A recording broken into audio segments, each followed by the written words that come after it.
Good afternoon, everyone. My name is Paul, and I am a nerd.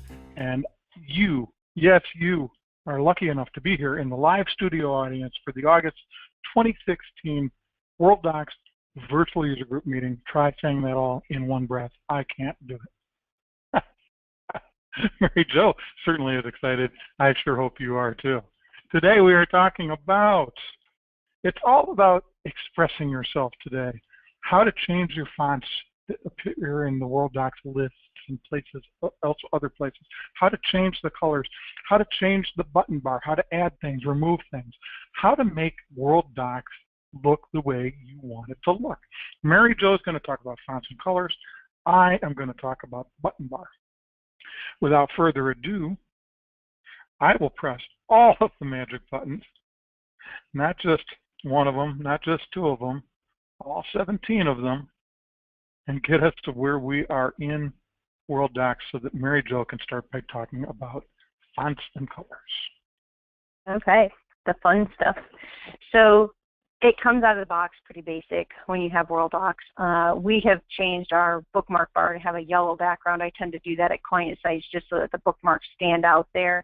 That's something that you can do, and I think we may have talked about that in a previous webinar e-bite or something, but that was one little thing that you could do. What I'm going to talk about, because as much as none of us want to admit this, we are getting older, and some of these little fonts are a little hard to read on the screen. So I don't know about you, but that's me. I'm sure it's Paul. Yep, he's going, yep. So I'm going to show you how you can make these fonts on the list bigger, the fonts on the button bar bigger, all of these different areas, because you have control over all of these different places. So there might be some places that you think, oh, I can read that just fine, but I would really wish this was bigger. So where we get into that is underneath the display bar up here on the toolbar, the little button here, and we're going to go into customize. Next, we're going to go down to colors and fonts. So let's talk first about size, because that seems to be the biggest thing that we have problems with. So fonts brings up a list of all of the different things that I can change the fonts and the size on. So first I have the dialog box, I've got the list box, the column headers, that's these up above here. So the doc ID verification list modified. We've got the tabs top, we've got the tabs bottom. So these are those little tabs at the bottom here, and there's tabs at the top up here. There are menu buttons. That's all of our buttons up here. So if we want these things to be different, I could raise that up and have the font be larger, even change the font so it's not this Calibri that's in here as a default, but it could be something else I want. There's the bookmark buttons. That's all of these here on the little yellow background that I have on there. We have the, and I'm going to have a hard time even reading it on here, but the navigation panel for those horizontal tabs, the quick profile names, the quick profile cabinet. So you can see all of these different areas, the location bar, the search bar, they each have individual control settings. So what we're going to do is we're just going to start with something simple. Let's do the menu buttons. So I'm going to go onto that one, and we're just going to click edit.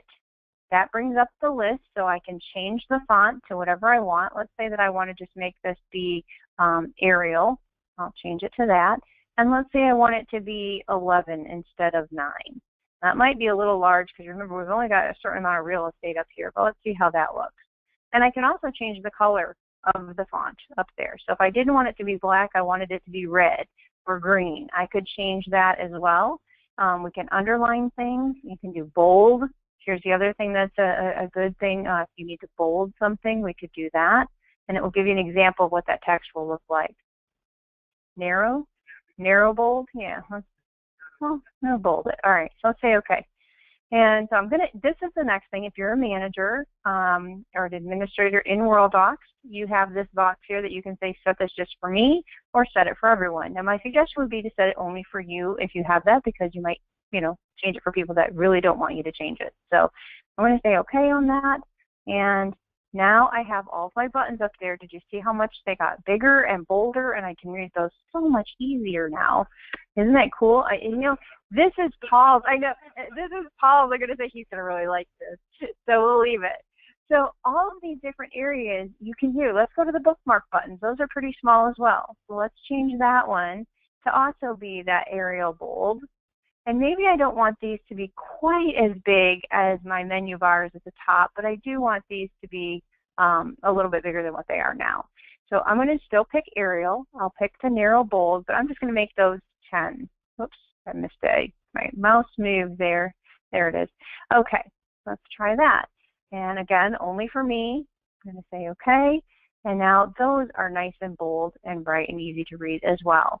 So it did take up a little bit more real estate though than maybe I have, because now I'm kind of covering up some other tabs. So you have to be careful with how big you make things.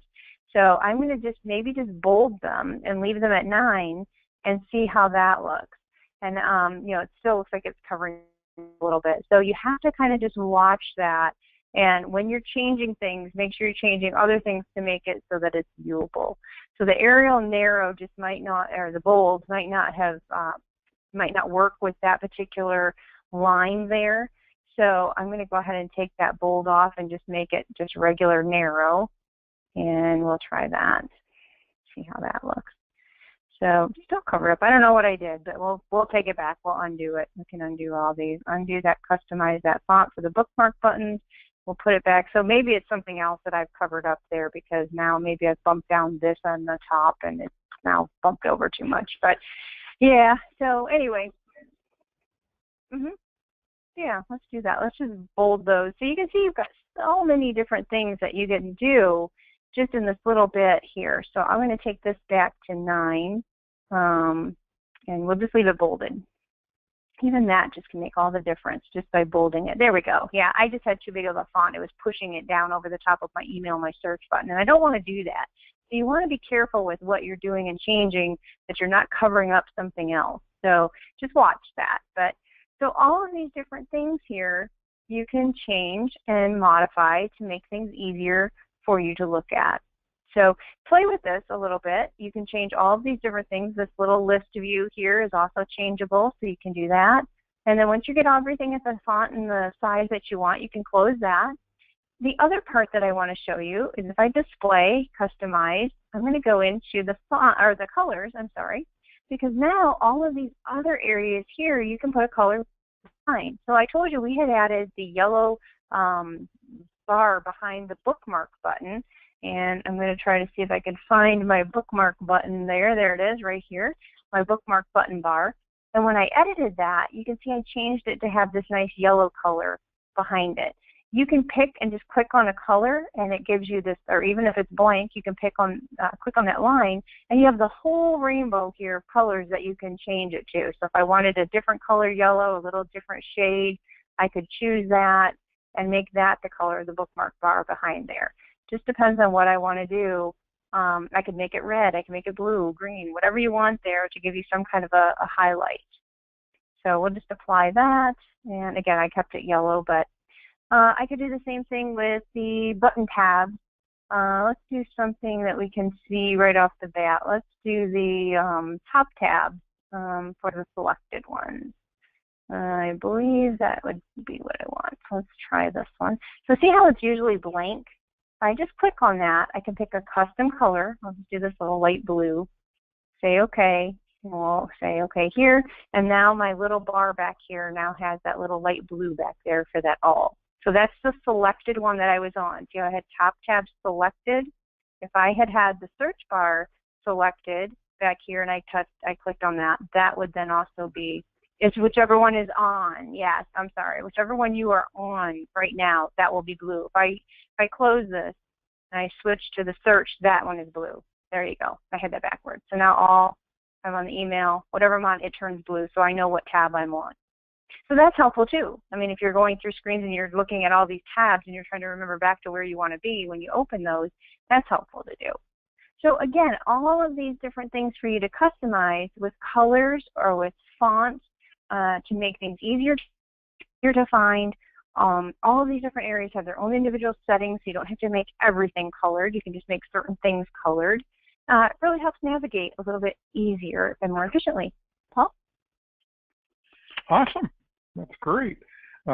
We won't mention any names, but we have one client. We always like to connect to her computer because it seems like every time we connect, there's a whole new cacophony of color and different fonts that are totally different than what you had the time before. I am going to talk about customizing the button bar itself. So I'm going to move my GoToWebinar control panel out of the way, and I'm going to talk about this here. Now, these are buttons, some of these are buttons that come out of the box for Worldox. Some of them are buttons I've added. For instance, I don't think Worldox GX4 these days comes out of the box with the copy and move button here.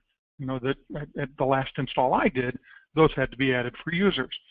But anything that you can do to a document, you can see by right-clicking, and sometimes what you want to do to it is not immediately accessible, and you have to go to this More tab. You can also do through the menus. We can move and copy and check in and check out and delete, and much of this stuff is listed right here in these menus. Anything that you can do with a right-click, you can do with a menu option, and there's a button for it. Obviously, if they put all the buttons on the button bar would be wider than the screen. So they don't do that. Instead, what they do is they give you the option to edit and add and remove and move around buttons to your heart's content. So let's say that I don't want this copy button here. All I have to do is right-click on it and take it out. So if there's a button in here that you just don't want to be a button because you'd rather access that functionality through the menu or through here, and you don't want to give up the valuable button bar real estate, you can simply right-click and remove the button. You can also move these buttons around. So if I wanted my move button to the right of my delete button, all I have to do is move it to the right. Now you're thinking, okay, why didn't it move to the right? Because there's an indistinguishable separator in there that was the first thing it moved over. So there are also these things called separators that put a little space in, and I think that my separators are not displaying because of some other setting that I've got. But a lot of times these separators are little vertical lines that appear between buttons. And you can add a separator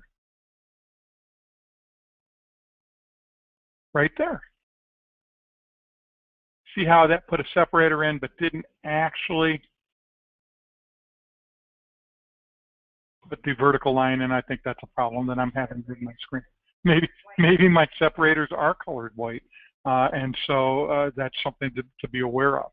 Now, if I want to move the move button to the left of delete,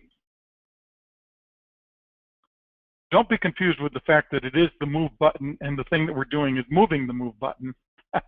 That just happens to be, we're moving the button to the left. We're not, it didn't say that simply because it is the move button. If we right click on the file button or the find button, we still can move it to the left. Now, I took out my copy button. How do I get it back? I append a button. What's the secret? Know where to find it. What do I mean by that? You see these items here? Compare them, if you will, with the menu items that appear along the very top of the screen. File, edit, list, search. File, edit, list, search. When I go to append a button, I need to know what menu it appears on in order to be able to find it quickly. So if I know that copy appears on the file menu, then when I go to append a button, I want to pull up the file menu and find copy. And there it is. Now, wouldn't it be nice if I could double click it and drag it over there? I can't. So watch this. Oops. Yeah, no, I actually double clicked it and caused it to want to copy that file. I move it to the left. And this is the thing I hate most. I move it to the left. And I'm not going to bore you with this. I'm going to do it one more time. But if I want to do this all the way over here, I have to just keep moving to the left, moving to the left, moving to the left, moving to the left until I get to the right position. Okay. Now, one other thing to know about this button bar and how to manage it is that you can also change the button text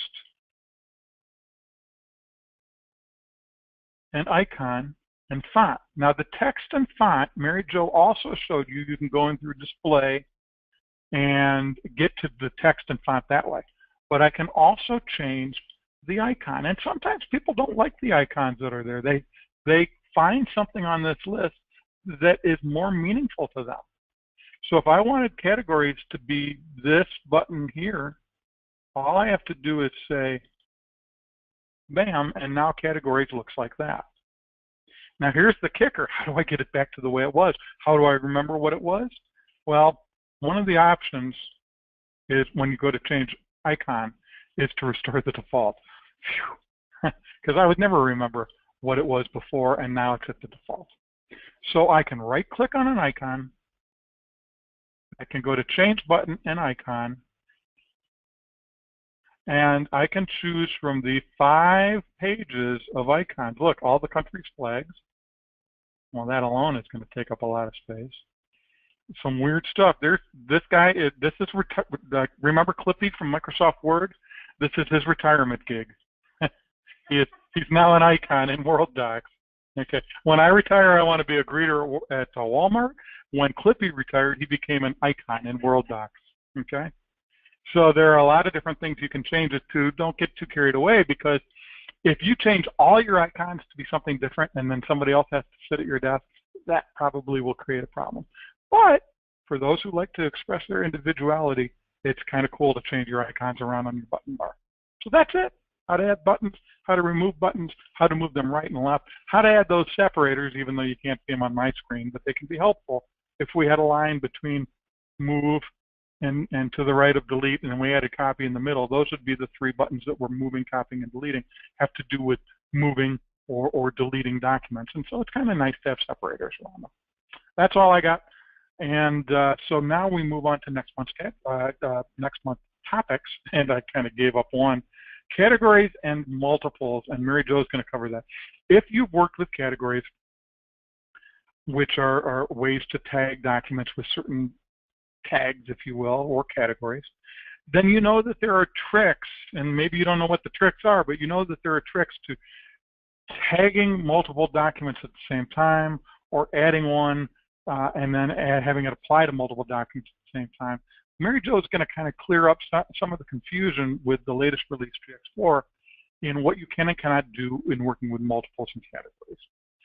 I am going to talk about something that was just added in the latest update to GX4, a change in how they dealt with the Dropboxes, drop folders in Outlook.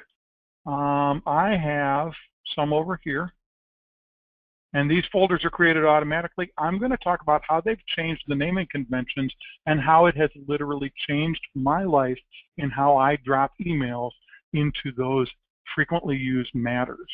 Okay, I won't give you any more hints now, but let's just say it changed my life, and I'm a different person now because of it.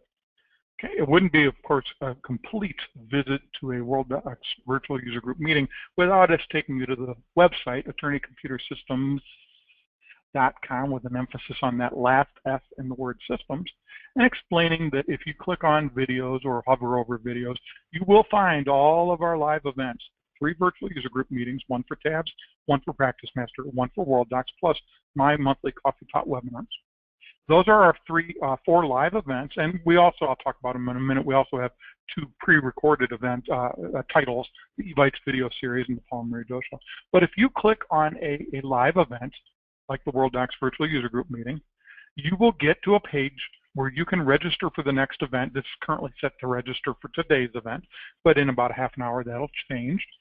And giving you links to actually click on, and giving you a description of what the event is going to be about. And then as you scroll down, you will find every pre-recorded version that we ever recorded. So we take the live events and we record them and we put them on the website. So you can always go back and see something again, or if you happen to miss one, you can see it. Or if you're looking for something, you may find it in a 2-year-old Worldox virtual user group meeting. You will also have the ability to search for something like categories. And so here's something about changes in categories and dealing with GX4. So you can type a word here and search, or you can simply browse. And finally, these pre-recorded titles, the eBytes video series, Mary Jo records 3 of these each month, 1 for tabs, 1 for Practice Master, 1 for Worldox. They are short 3 or 4 minute videos that take a very succinct topic and explain it in detail. And then we also have the longer format Paul and Mary Jo show. We record 1 of these each month, and Mary Jo or myself will take a topic that's broader in nature and spend 10, 15, sometimes 20 minutes explaining it in great detail. So take advantage of all this video content. It's there for you to use 24 hours a day, 7 days a week, 365 days a year. Except for every 4 years, we get an extra day. Is that how it works, Mary Jo? So 365 and a quarter days a year. That's it for today. Everybody have a good rest of the day, good rest of the month, and we will see you next month. Thanks much.